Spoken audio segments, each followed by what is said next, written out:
Hello दोस्तों, आज हम लोग देखने वाले हैं मैथ का बहुत इम्पोर्टेंट चैप्टर। बहुत महत्वपूर्ण होता है ये चैप्टर, जो कि क्लास 8, 9, 10, 11, 12 यहाँ तक कि कम्पिटिटिव एग्ज़ाम में भी काम आता है। इसमें हम लोग देखेंगे, इसे हिंदी में क्षेत्रमिति भी कहा जाता है। इसमें हम लोग देखेंगे आयत, वर्ग, वृत्त, अर्धवृत्त, घनाभ,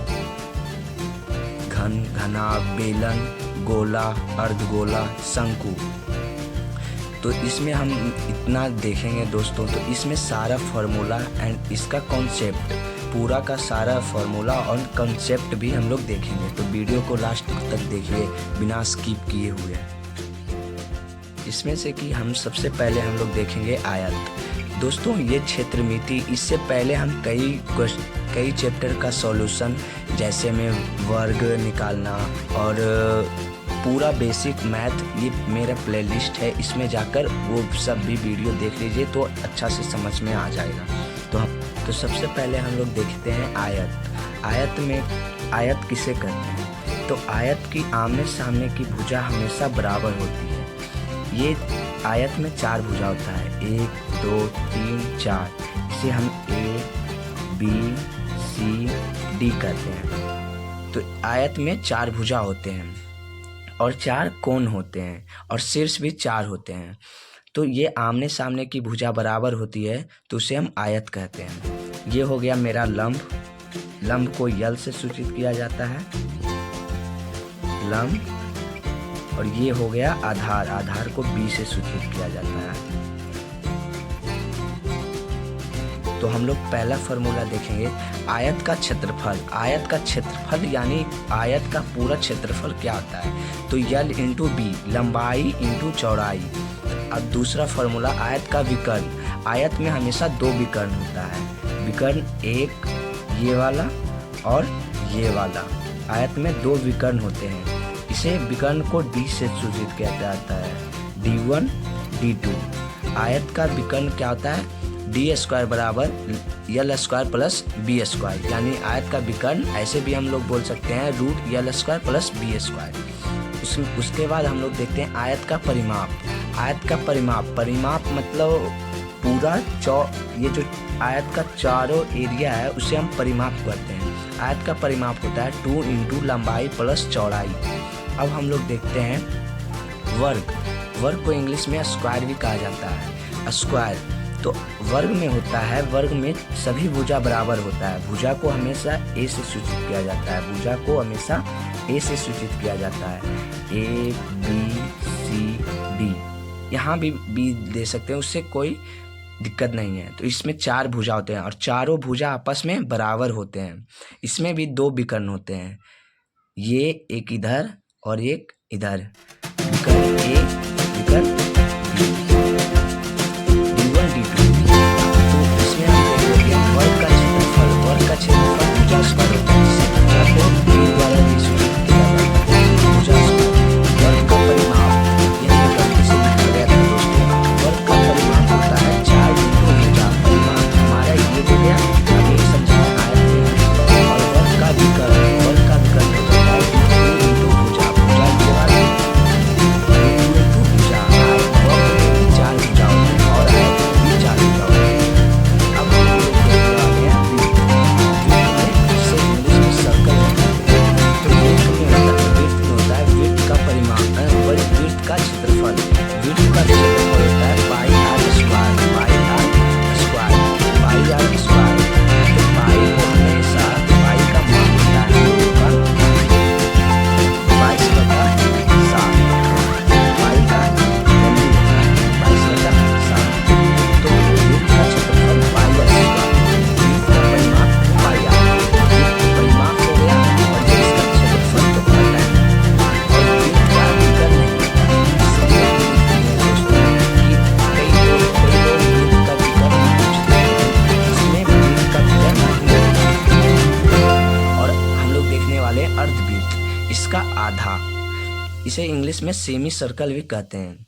तो अर्धवृत्त का क्षेत्रफल हो गया ½ पाई आर स्क्वायर। इसे हाफ पढ़ते हैं, 1/2 पाई आर स्क्वायर। अर्धवृत्त का परिमाप R into pi plus 2। R हो गया हमारा वृत्त में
भुजा को हमेशा ए से सूचित किया जाता है। तो घन का आयतन हो जाता है भुजा क्यू और घन का विकर्ण हो जाता है √3 इंटू भुजा और घन का वक्र पृष्ठ क्षेत्रफल हो जाता है 6 इंटू भुजा स्क्वायर। ये विकर्ण होता है दोस्तों, इसमें इधर और इधर और भुजा तो भुजा हो गया 12, भुजा हो गया 12। अब हम देखते हैं घन जो होता है 12 हो जाता है और हम लोग देखते हैं घनाभ को भी 12 होता है। घनाभ को भी 12 होता है, 12 भुजा को ऐसे सूचित किया जाता है। तो घनाभ का आयतन होता है यद यानी हो गया हम लोगों का ये वाला लंबाई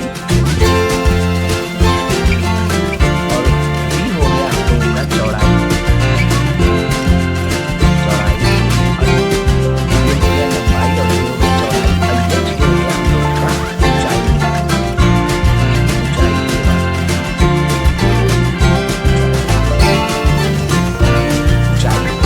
हैं घनाभ का आयतन L into B into H लंबाई इंटू चौड़ाई इंटू ऊंचाई। घनाभ का विकर्ण हो जाता है √10² प्लस b² प्लस h²। घनाभ का वक्र पृष्ठ क्षेत्रफल हो जाता है L प्लस h। अब हम लोग देखते हैं बेलन। अब हम लोग देखेंगे बेलन। तो बेलन जो होता है दोस्तों, बेलन में दो वृत्त भी शामिल होता है, एक ये वृत्त और एक ये वृत्त। तो इसमें भी वही वृत्त हो गया, तो ये हो गया केंद्र और ये हो गया व्यास होता है, त्रिज्या हो गया और पूरा व्यास हो गया। इसमें भी वैसे ही देखिए और ये हो गया हम लोगों का ऊंचाई और आर हो गया हम लोगों का। तो वैसे ही देखेंगे बेलन का आयतन पाई आर स्क्वायर, जहाँ पाई का मान हम लोग पीछे में देखेंगे, पाई का मान 22/7 पाई आर स्क्वायर। ये हो गया हम लोगों का ऊंचाई और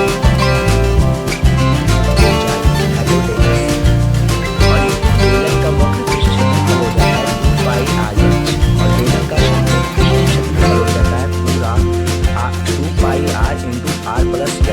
खोखले गोले का आयतन हो जाता है πr² माइनस πr²।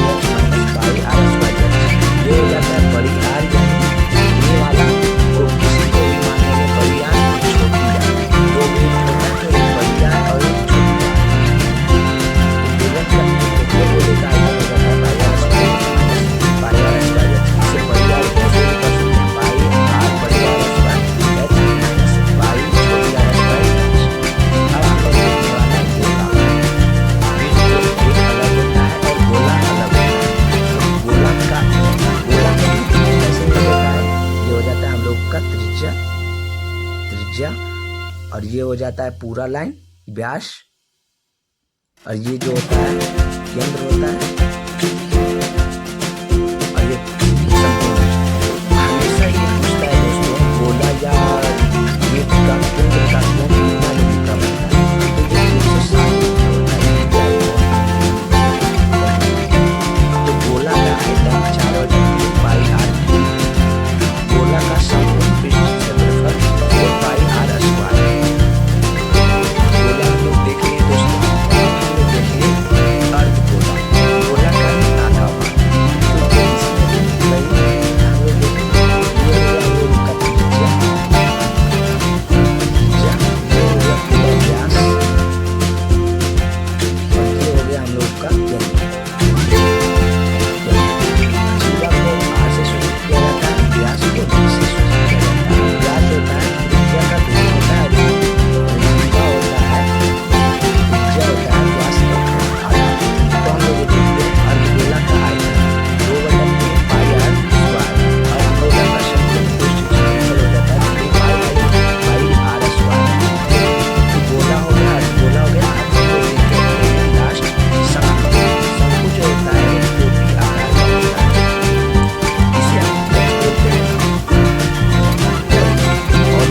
और ये हो गया हम लोग का L, ये जो लंबाई हो जाता है कर्ण। अब हम लोग लास्ट देखने वाले हैं शंकु। शंकु का आयतन हो जाता है 1/3 πr²। शंकु का वक्र